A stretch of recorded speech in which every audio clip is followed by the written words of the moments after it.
De nombreuses marques de vélos ont tenté de lancer des modèles si polyvalents qu'ils n'étaient finalement bons à rien.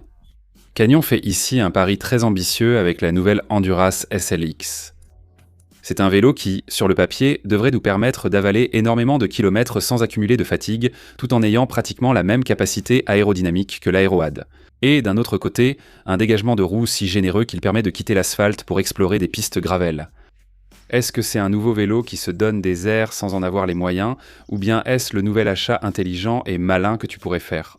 Reste avec moi parce que je vais t'expliquer tous les détails dans cette vidéo, mais avant ça, je vais te demander d'appuyer sur le bouton « S'abonner » si tu ne l'as pas encore fait, pour m'aider à faire grandir le projet. Allez, on attaque à fond le test.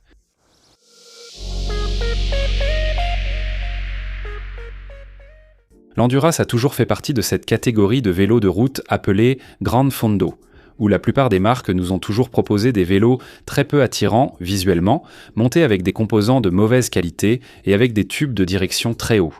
Oui, très confortable, mais moins sexy que Carmen de Baenera dansant en string. Ici, Canyon propose de rafraîchir toute cette catégorie, de la rendre beaucoup plus attrayante visuellement et de lui donner une performance aérodynamique qui n'existait pas auparavant. En fait, lors des tests effectués en soufflerie, ils ont pu constater que ce cadre n'est qu'à 1 watt derrière l'Air AeroAd, qui est une véritable référence dans le monde de l'aérodynamisme.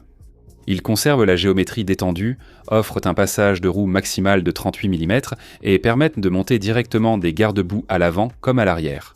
Il existe différentes gammes. Il y a la CFR, la plus haut de gamme, celle que les professionnels utilisent pour gagner leur classique.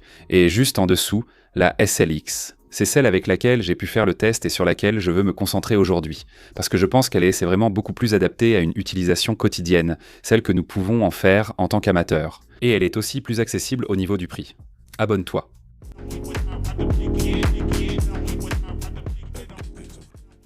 Trois éléments clés ont contribué au développement de ce vélo. Canyon, Alpecin comme équipe professionnelle et Van der Poel comme coureur d'élite. Ils ont déjà gagné plusieurs courses, dont des classiques du Nord avec des terrains variés. Un peu de pavé, un peu de boue, de celles qui te détruisent le dos physiquement. Et bon, pour une fois, je vais reprendre le slogan de la marque parce que je pense qu'au-delà du marketing, le message est très réel. Et c'est que le confort, c'est la vitesse, et ce vélo est conçu ainsi. Sur le papier, pour faire en sorte que le cycliste arrive au point décisif de la course dans le cas des professionnels, ou à l'arrivée dans le cas des amateurs, le plus frais possible.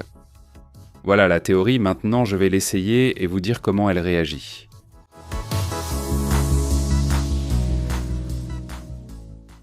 Sur le plat, il est très facile d'apprécier toutes les améliorations aérodynamiques qui ont été apportées au vélo. Il est vrai qu'on n'atteint pas le niveau d'excellence de l'Air Air Road, qui reste l'un des meilleurs vélos de sa catégorie. Et en plus, lors du test que j'ai fait avec l'Air Air Road, ce modèle était équipé de jantes à profil de 50 mm, ce qui renforçait encore plus ses performances. Mais je peux vous dire que parmi tous les vélos Gran Fondo ou Endurance que j'ai essayé, celui-ci est de loin celui qui a le plus de capacité. Aérodynamiquement, il est très facile d'atteindre 30 km/h et de maintenir cette vitesse sans trop d'efforts, même avec des roues à profil de 35 mm SO, donc un point très positif à ce niveau-là. Ensuite, en descente, c'est un vélo que je dirais stable et en même temps facile à placer dans les virages. Il est vrai que si vous venez d'un vélo classique de compétition, disons World Tour, style Air Road, vous allez trouver que l'avant paraît haut, donc il est difficile de charger du poids dessus. Même si cela peut être ajusté, je vous en parlerai plus tard. Et d'autre part, l'empattement est beaucoup plus long que celui de l'Air Road, et la distance entre les bases est également plus longue. Ce qui fait que le vélo est beaucoup plus stable en ligne droite, à grande vitesse, en descente. Mais les ingénieurs ont voulu compenser cet allongement, cette augmentation dans la partie inférieure du vélo, avec un reach plus court que celui que l'on peut trouver sur l'Air Road. Et d'une certaine manière, cela rend le passage en courbe beaucoup plus maniable. Et je dois vous dire, par rapport à l'Air Road, je l'ai nettement préférée. Elle est faite pour aller tout droit, disons, alors qu'avec celle-ci, pour prendre des virages, je me suis senti beaucoup plus à l'aise. Enfin, en montée, c'est probablement le point où elle perd le plus, par rapport au modèle Endurance précédent, parce que l'ancien modèle était vraiment très spécifique pour grimper. Elle grimpait très bien, peut-être qu'elle n'était pas aussi bonne dans le reste. Ici, on a un vélo très équilibré en termes de performance globale. Comme je vous l'ai dit, sur le plat, elle va très bien, en descente, elle se débrouille aussi très bien. Donc voilà, c'est la remarque à retenir.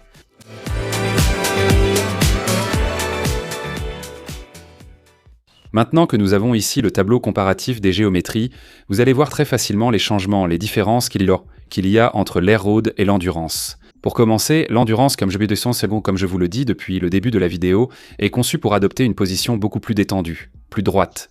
Disons que d'une certaine manière, c'est un vélo qui ne vous oblige pas à être dans une forme optimale pour en tirer le meilleur parti. Cependant, l'air-road, vous allez voir qu'elle a un reach beaucoup plus long, et cela a été pensé par les ingénieurs pour que le vélo ne soit pas seulement performant au niveau du coefficient aérodynamique, grâce au cadre, à la fourche, aux roues, aussi parce que la position du cycliste est plus allongée et permet de mieux fendre l'air. En effet, le cycliste prend plus de place dans l'air que le vélo, donc plus sa position est allongée, plus il ira vite et atteindra facilement une vitesse moyenne plus élevée. Mais bien sûr, d'un autre côté, regardez la position des lombaires, du dos, l'angle fermé des hanches, tout cela va nous fatiguer beaucoup plus. Les professionnels le supportent, mais nous n'avons pas à souffrir ainsi. D'un autre côté, cette Endurace a quelques caractéristiques de série qui nous aident justement à adapter le vélo à notre morphologie et à accumuler moins de fatigue. Par exemple, Canyon nous propose déjà des manivelles courtes de 165 mm en taille M, par exemple. D'accord ? Pour garder cet angle de hanche beaucoup plus ouvert et ne pas accumuler autant de fatigue. Et bien sûr, le cockpit traditionnel de Canyon, dans lequel on peut régler deux mesures très importantes, sans avoir besoin de couper les durites, ni de devoir couper non plus le tube de direction. Par exemple, on peut régler la hauteur du guidon jusqu'à 20 mm, et d'autre part, on peut aussi adapter complètement la largeur à nos besoins.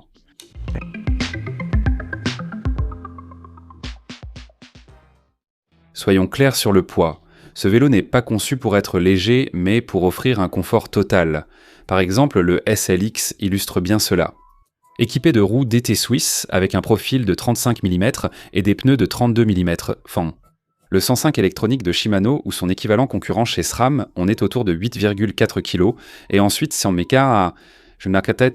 si on monte jusqu'au modèle haut de gamme, on peut les trouver près des 7,5 kg. Il est clair qu'avoir une selle aussi moelleuse que celle-ci, une tige de selle qui, même si elle est aérodynamique, a la capacité d'absorber les irrégularités. Ensuite, une cavité dans le cadre pour transporter des outils, etc.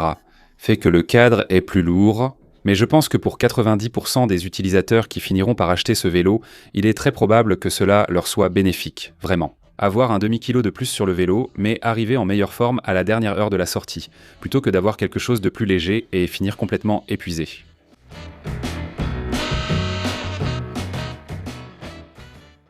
Faites attention aux détails, car les Allemands de Canyon sont généralement très pointilleux sur ces choses-là, et ils font généralement du très bon travail. On commence par le coffre que j'adore.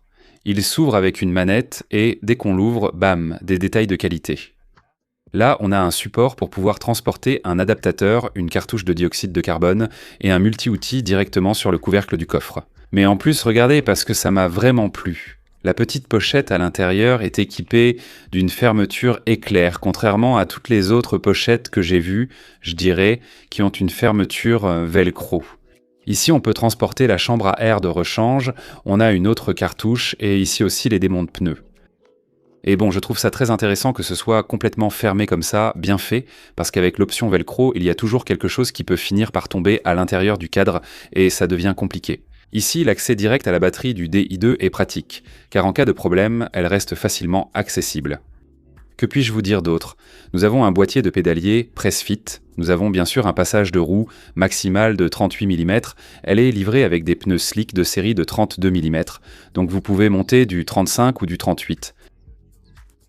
Je vous dis aussi qu'avec la norme ISO qui impose 6 mm supplémentaires de passage de roue chez toutes les marques, Canyon ne peut pas l'annoncer officiellement, mais moi je vous le dis, vous pouvez monter un pneu de 40 mm sans problème. Même un pneu gravel de 40 m² avec des crampons peu proéminents passe aussi. Par contre, évitez les journées boueuses, mais j'insiste, c'est quelque chose que les marques ne peuvent pas dire officiellement, mais ça existe et c'est là. Je voulais aussi vous dire s'il est possible de monter des garde-boue directement, aussi bien à l'avant qu'à l'arrière, et en plus ce sont des garde-boue de la marque Canyon elle-même, donc vous n'avez pas à chercher de compatibilité avec d'autres marques, ils sont déjà disponibles directement sur le site de Canyon. Par contre, le fait d'installer des garde-boue vous donnera la possibilité d'avoir un vélo qui peut aussi servir en ville, mais cela va limiter le passage de roue maximum à 35 mm, ce qui, bon, n'est pas non plus une grande perte. La tige de selle, comme nous l'avons déjà dit, est aérodynamique et capable d'absorber les vibrations. Je dirais qu'on le sent quand on roule sur une route abîmée ou en dehors de l'asphalte. C'est comme ça que je l'ai ressenti au moins, et comme on l'a déjà dit aussi pour le guidon, il est possible de régler aussi bien la hauteur que, surtout, la largeur.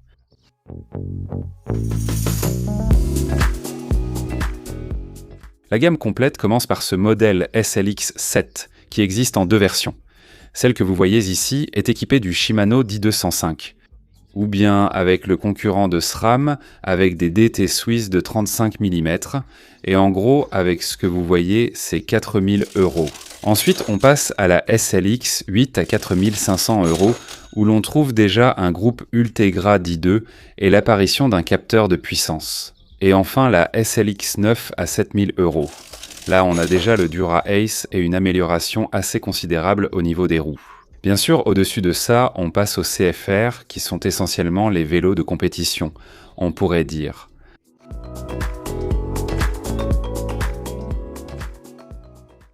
En commençant par les choses qui m'ont plu, clairement l'aspect visuel. La capacité aérodynamique qu'on ressent dès qu'on monte sur le vélo, cette polyvalence d'avoir un coffre très bien conçu, la possibilité d'ajouter des garde-boue, un passage de roue maximal de 38 mm, c'est impressionnant. D'un autre côté, la question de la maniabilité, je me suis vraiment amusé avec ce vélo. Franchement, il est agréable à conduire et il n'y a pas de courbe d'apprentissage, disons, c'est rapide, on monte dessus et on se sent tout de suite à l'aise. La selle. Ces derniers temps, dans mes derniers tests, j'ai beaucoup critiqué négativement les selles que j'ai rencontrées. Et celle-ci, quand je l'ai vue, je me suis dit, mon Dieu, quel engin, quel vrai canapé. Eh bien, mesdames et messieurs, elle est super confortable, j'ai adoré, c'est incroyable. Et enfin, je voudrais souligner que c'est peut-être le meilleur vélo que vous puissiez acheter dans votre vie. Mais si l'on commence par les inconvénients, je vous dirais que le premier inconvénient que je vais mentionner, c'est que cela peut être le pire vélo et le pire investissement que vous ferez dans votre vie. Je préciserai ces deux points, avec leurs faces A et B, dans la dernière partie de la vidéo pour que vous compreniez. Mais bon, si je dois chercher un inconvénient technique ou un point négatif qui ne me convient vraiment pas, cela concerne les roues. En effet, un vélo qui permet un passage de roue maximal de 38 mm est livré avec des pneus slick de 32 mm sans. Je pense qu'il méritait d'avoir une jante un peu plus large et pas seulement 22 mm de largeur interne, comme celles qui sont montées d'origine. Les 22 mm de largeur interne sont actuellement dans la norme, elles ne sont pas du tout obsolètes, c'est parfait. Mais je pense que pour monter des pneus de 32, 35, 38, ils auraient été bien mieux adaptés à une jante de 25 mm de largeur interne, et là ça aurait pu être une amélioration exponentielle. Et pour finir, je voudrais créer une nouvelle catégorie d'extras qui ne sont ni positifs ni négatifs, mais ce sont des remarques que j'aimerais faire. Et en fait, pour commencer, je veux définir ce qu'est ce vélo en termes de gravel. Ce n'est pas un vélo de gravel. C'est un vélo de route qui te permet occasionnellement d'explorer en dehors de l'asphalte, sur une piste qui est en très bon état. Même en mettant un pneu hypothétiquement de 38 mm, ou en ignorant la légalité pour aller chercher les 40 mm d'un pneu de gravel, je vais vous donner un exemple clair. Ce n'est pas un vélo avec lequel je ferai une grosse sortie gravel, même pas en rêve. D'accord ? C'est un vélo qui va te permettre de faire quelques petites aventures sur une piste en très bon état, mais c'est tout, n'en demande pas plus. Et cela est lié à un autre point que je veux ajouter.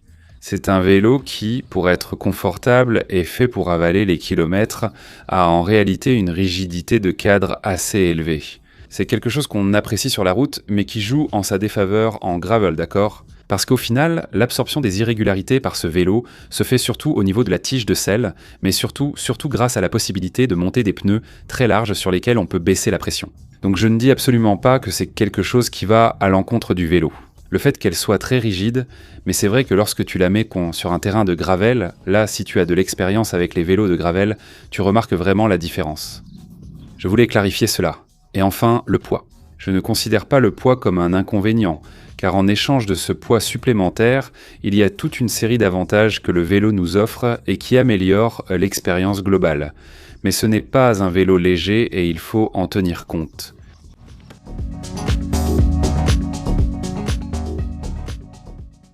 Ce vélo peut être un excellent achat ou un mauvais investissement selon tes exigences, ton usage et ta connaissance de toi-même comme cycliste.